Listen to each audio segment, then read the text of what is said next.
बिस्मिल्लाहिर्रहमानिर्रहीम। क़ालू इन्ना ततय्यरना बिकुम line lump तंतहू लनरजुमन्नकुम वलयमस्सन्नकुम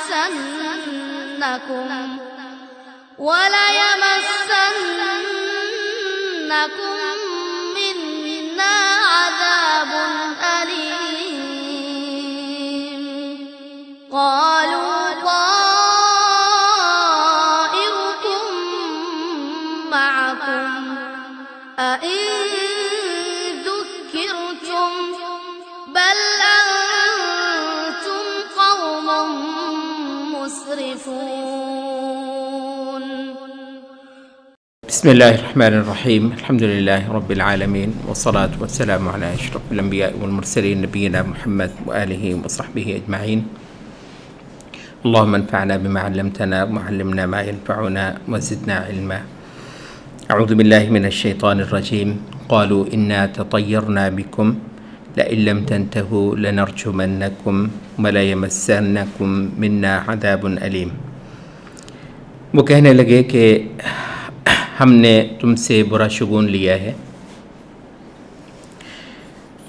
अगर तुम अपनी इस मुहिम से बाज ना आए तो ज़रूर बज़रूर हम तुमको संसार कर देंगे और एक बहुत ही दर्दनाक अज़ाब तुमको हमारी तरफ से पहुँचेगा। क़ालू ताइरुकुम मअकुम, वो रसूल बोले कि तुम्हारा शुगुन तुम्हारे अपने साथ है, कि तुम्हारे अपने सबब से है।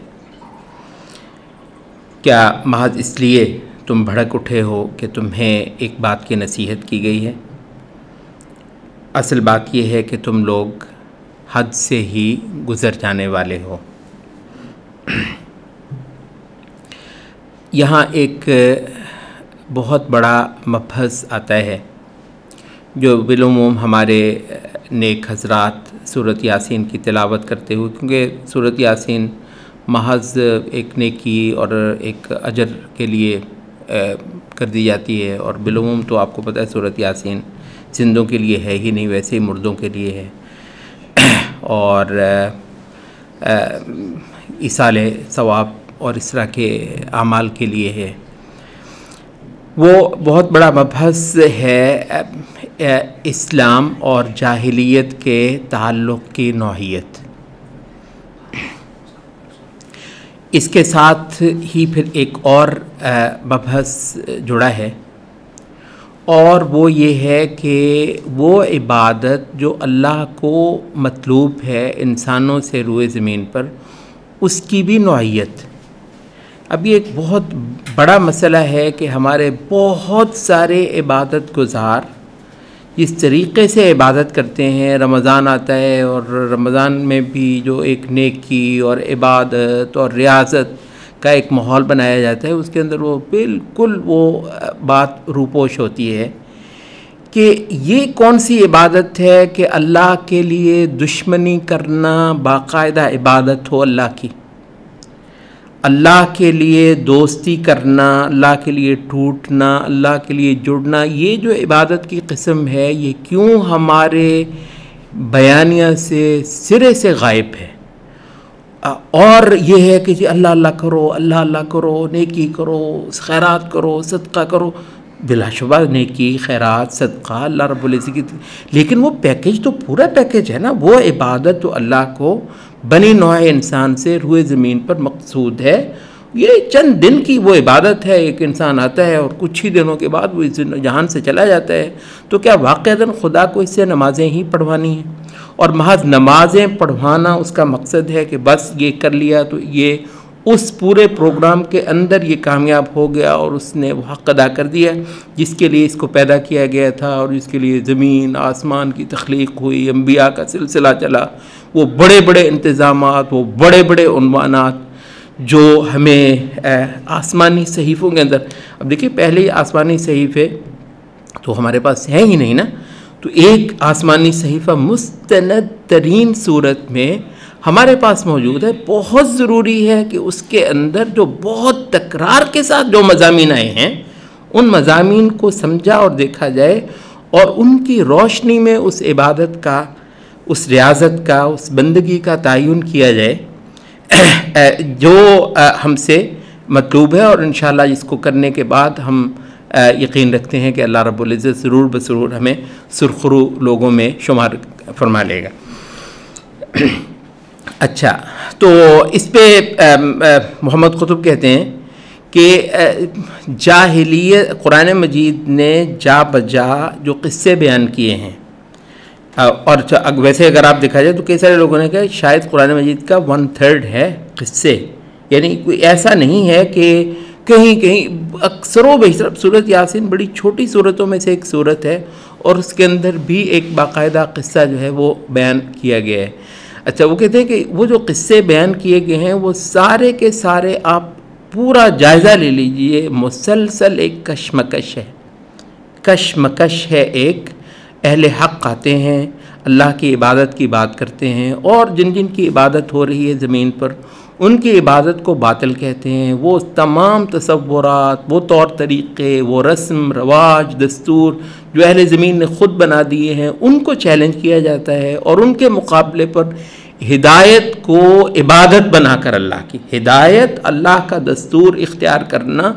एक उसूली पोजीशन ले रहे हैं। अभी हम आमाल की तफसील में जा ही नहीं रहे और ये वजह है कि रसूलुल्लाह सल्लल्लाहु अलैहि वसल्लम 13 साल तक लंबे चौड़े आमाल की फहरिस्त लिए नहीं फिर रहे कि ये करना है, ये करना है, ये हलाल है, ये बहुत बेशुमार हलाल, बल्कि तकरीबन अगर आप रसूलुल्लाह सल्लल्लाहु अलैहि वसल्लम की सीरत का और ख़ुद कुरान मजीद की जो तंजील है उसका अगर मुताला करें तो तकरीबन ऐसा है कि हलाल हराम आए ही मदीने में जाकर हैं, हलाल हराम आए ही मदीने के अंदर जाकर हैं। मक्का में क्या लंबे चौड़े कौन से हलाल हराम अहकाम वो तफासील आई हैं, क्या होता क्या रहा है पूरा 13 साल मक्के में? कशमकश, अल्लाह की इबादत को हक़ कहना और गैरुल्लाह की इबादत को बातिल कहना। इस पर जो तो वो कहते हैं कि जो जाहिलियत की जो एक हकीकत है इस दीन के मुकाबले पर, वो एक तसलसल के साथ इन तमाम ही क़िस्सों के अंदर जो बयान किए गए हैं वो है क्लैश। अच्छा, क्लैश जो है ये हमेशा जाहिलियत की तरफ से होता है। इस किस्से में बहुत गौर से आप पढ़ लीजिए, देख लीजिए। ये लोग आए हैं पूरी शराफत के साथ और वो जो अज़ल से ये दावा किया जाता है कि जी हर इंसान को जीने का हक़ है, दावा तो किया जाता है ना कि हर इंसान को जीने का हक़ है, हर इंसान को अपनी बात करने का हक़ है। ये लोग जो हैं अब जिहाद भी नहीं कर रहे। अब वो वही है ना जी कि ये मुसलमान जो हैं ये छेड़खानी करते हैं और ये जो है ना वो मारधाड़ करते हैं, तो ये अब क्या करें?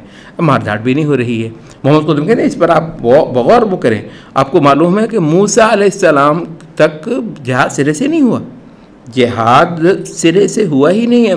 रसूलों की ज़िंदगी में कोई ऐसा वाक़या कि जिसके अंदर कोई फ़िज़िकल कोई असॉल्ट हो किसी भी अंदाज में, हत्ता के जवाबी भी मूसा अलैहिस्सलाम बहुत यानी तारीख़ इंसानी के अंदर बहुत बाद में जाकर आने वाले एक रसूल हैं और ये तो बिल्कुल तारीख़ इंसानी का एक ऐसे जैसे कह लें कि आखिरी कंक्लूजन सा है। मूसा, ईसा और मोहम्मद सल्लल्लाहु अलैहि वसल्लम और मामला तमाम हो गया, तो ये तो तारीख़ इंसानी का बिल्कुल इख्तिताम है। अच्छा, इससे पहले जो एक लंबी तारीख़ है उसके अंदर जिहाद भी नहीं है, हत्ता के दिफाई जिहाद जिसको आप कहते हैं, यही है ना, ले दे कर दी आप जिहाद के, वो कहते हैं आप दिफाई जिहाद तक आ चले। दिफाई भी नहीं है भाई साहब, दिफाई जो जिहाद बमाना क़िताल है उस सिरे से नहीं है। तो वो जो छेड़खानी की बात हो रही है वो भी नहीं है। अच्छा, अब ये लोग पूरी शराफत के साथ उनके सामने एक को रखते हैं। अब ये कहना कि तुम्हारा ये सब कुछ बातिल है, इसमें मसला क्या है? भैया मैं समझता हूँ कि ये बातिल है, तो ज़बान है मेरी, तुम्हें बिल्कुल नहीं कहा कि तुम्हें मनवा कर रहेंगे कि ऐसी तैसी तुम्हारी कैसे नहीं मानते, बिल्कुल नहीं कहा। शराफत से उनको ये कह रहे हैं कि ये जितने माबूद हैं इनकी इबादत बातिल है। लेकिन आपको पता है माबूद एक ऐसी चीज़ होती है जो दिलों के अंदर बैठे होते हैं। इसमें ये वाक़या है, इसमें मानने में हमें कोई हर्ज की बात नहीं कि बात ऐसी है कि जो उनको दुखती ज़रूर है। अब वो दुखे भी ना, लगती तो है उनको, उनको बुरी लगती है। माबूद है ही वो जो दिलों के अंदर बैठे हुए हों, और हम ये कह रहे हैं कि ये बातिल है। अब ये तो कह रहे हैं, अच्छा अब कहते हैं कि इस पे शराफत है, इधर से पूरा अमन और बहुत ही सुकून के साथ, अदब के साथ, तमीज़ के साथ एक बात जो है वो पेश की जा रही है। और अलबत्ता वो जिसे कहते हैं ना तशद्दुद, वो वायलेंस जिसे आप कहते हैं, वो कहाँ से आ रहा है? इस किस्से को आप ज़रा पढ़ लीजिए। और हकीकत ये है कि कुरान मजीद के जितने किस्से हैं हिदायत और जलालत के माबैन, वो जो एक मामला हुआ है, सभी किस्से इसी तर्ज पर हैं। हमने ये कहा कि ये जो छोटी सूरतें हैं बुनियादी तौर पर कुरान मजीद के लंबे मज़ामीन को कॉन्डेंस करके आपको दे देती हैं। तो बड़े कंसिस्टेंट अंदाज में हम तसलसल के साथ यूँ हुआ है कि एक बात रखी गई है और तशद्दुद का मामला उधर से आया है। यहाँ पर भी वो कह रहे हैं कि लइल्लम तंतहू लनरजुमन्नकुम वलयमस्सन्नकुम, अगर तुम बाज ना आए तो पत्थर मार मार कर तुमको खामोश करवा देंगे, चुप हो जाओ, खामोश हो जाओ। अच्छा, अब ये भी है, आपको पता है ये यूरोप में, चलें ये जो जिहाद वगैरह के हवाले से ज़ाहिर है हमारा मौजू नहीं है और उसकी तरफ जाने की यहाँ इस मकाम पर बिल्कुल ज़रूरत भी नहीं है। तो जिहाद वगैरह के सिलसिले में जो कुछ हो रहा है इस दौर के अंदर, क्योंकि बहरहाल हमारी आखिरी आसमानी शरीयत के अंदर जिहाद आया हुआ है, तो वो तो आलम इस्लाम के अंदर हो रहे हैं ना। आलम इस्लाम में ठीक है जी कि ये अफ़गानिस्तान के अंदर, फ़लस्तीन के अंदर, इराक़ वगैरह इस तरह के बाद खित्तों के अंदर वो लोग आए और वही जिसको दिफाई जिहाद कहते हैं और जिसको वैसे तो ये है कि बैनुल-अक़वामी क़वानीन जिस चीज़ का नाम है वो भी मानते हैं कि जी किसी के घर में जाकर कोई आटप के और ऊधम मचाए और उसके घर पर कब्ज़ा कर ले तो उसको हक़ दिया जाता है। हम वो सारी बातें छोड़ देते हैं। तो वो तो है ना आलम इस्लाम में। ये जो यूरोप में इस बीबी को पर्दा नहीं करने दिया जाता, किसी को कुछ नहीं कहती ना, कुछ नहीं कहती। अच्छा, इधर हमारे यहाँ वो NGOs जो पेड NGOs हैं वो उठवा के उनको कतबे से कि जी मेरा जिस्म मेरी मर्ज़ी। मेरा जिस्म क्या मतलब है? मेरा जिस्म से क्या मुराद है? मेरा जिस्म मतलब है उठने बैठने आने जाने खाने पीने के मामले में जिस्म की मूवमेंट की बात कर रही है। क्या मतलब है मेरा जिस्म मेरी मर्ज़ी? जिस्म से क्या मुराद है? समझ लें आप क्या मुराद है। इसको मैं नंगा करूँ, ठीक है, मेरी मर्ज़ी। अच्छा, वो कहती है कि वो भी कहती है मेरा जिस्म मेरी मर्ज़ी। वो जो यूरोप में है वो कहती है मैं इसको ढांपना चाहती हूँ, मेरा जिस्म मेरी मर्ज़ी। कहते हैं नहीं, ये नहीं हो सकता है। वो कहती है मैं इसको नंगा करना, कहते देखा इसका हक़ है। वो देखो जी, वो कोई मुल्क जो है वो यूनिवर्सिटी, कोई बाद यूनिवर्सिटियों ने वो सिर्फ कुछ डिसिप्लिनरी जो है ना वो कुछ रूल्स बना दिए कि जी ड्रेस कोड इसका ये है, बच्ची जो है वो थोड़ी सी अपना सीना वीना अपना जो है वो बाजू गला वगैरह ये ढांप के आएगी, थोड़ा सा एक महज़ब सा जो है उस पर भड़क उठे हैं, उस पर वो कर दिए। तो इस वजह से ये यूरोप में कौन जिहाद कर रहा है, क्यों उनको वो रोका जाए? तो कहते हैं कि भाई इसको समझने की कोशिश कीजिए, असलन ताल्लुक़ ही इन दो अदियान का ये है। असलन अल्लाह की इबादत के मुकाबले पर गैरुल्लाह की इबादत का करने वालों का जो एक मौक़िफ़ है और पोजीशन है अज़ल से यही है। और ये जिस चीज़ का नाम है ना आज़ादी गुफ्तार, आज़ादी फ़िक्र, ये फ्रीडम ऑफ एक्सप्रेशन, ये मतलब मुनाफ़िक़त का पलंदा है। इस पर हमारे पास वक्त नहीं है कि हम इस पर जाएँ। ये सिर्फ़ और सिर्फ यही है। वो अरबी के अंदर एक मिसाल मशहूर है उनके जी तुरीद अरनब ख़ुद अरनब, तुरीद गज़ाल ख़ुद अरनब।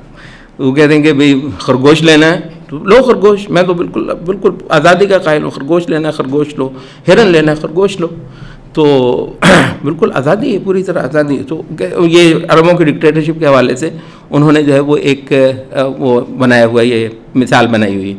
तो ये वाक़ई ऐसी आज़ादी ऐसी ही है भाई, आपको बिल्कुल मुकम्मल आज़ादी है। आप नंगे होना चाहें आपको आज़ादी है, और आप हिजाब लेना चाहें आपको नंगे होने की ही आज़ादी है। तो बिल्कुल यही बात है, इसके अलावा और कुछ नहीं है। तो यहाँ पर वो कहते हैं कि कुरान पढ़ने वालों की इबादत इंशाअल्लाहुल अज़ीज़ और किस्म की होगी। वो जो इधर उधर के किस्से कहानियाँ, मौलवियों की तर्ज़ों पे मबनी तकरीरें सुनकर और वो अल्लाह अल्लाह करने वालों के लंबे क़िस्से, वो चाहे बड़ी बड़ी इबादत रियाजत करवाएं, लेकिन वो बहुत मुख्तलिफ है उस इबादत से जो कुरान मजीद के मज़ामीन को उनकी हकीकत के साथ पढ़ने वाले होते हैं। अल्लाह के लिए दोस्ती, अल्लाह के लिए दुश्मनी, बातिल माबूदों की इबादत को पूरी क़ुव्वत के साथ, पूरे ज़ोर के साथ गलत कहना, बातिल कहना, इस पर अल्लाह से अजर लेना, इसको अल्लाह के तक़र्रुब का ज़रिया बनाना, इसको अल्लाह की पूजा परस्तिश, अल्लाह ताला की खुशनुदी पाने, अल्लाह के यहाँ कामयाब होने का ये जो मैना है, जो कि बिल आखिर जिहाद के साथ जुड़ जाता है। जिहाद एक अपने वसी तर मैने में, और जो कि दुनिया के अंदर दीन की इकामत, दीन की हक़, दीन हक़ को खड़ा करने और जो बातिल अदियान हैं उनको मिटाने का ये जो पूरा मज़मून है, जो कि हमारे इबादत के तसव्वुर से सरासर बाहर है, तो वो इसके अंदर जो है वो आ जाता है।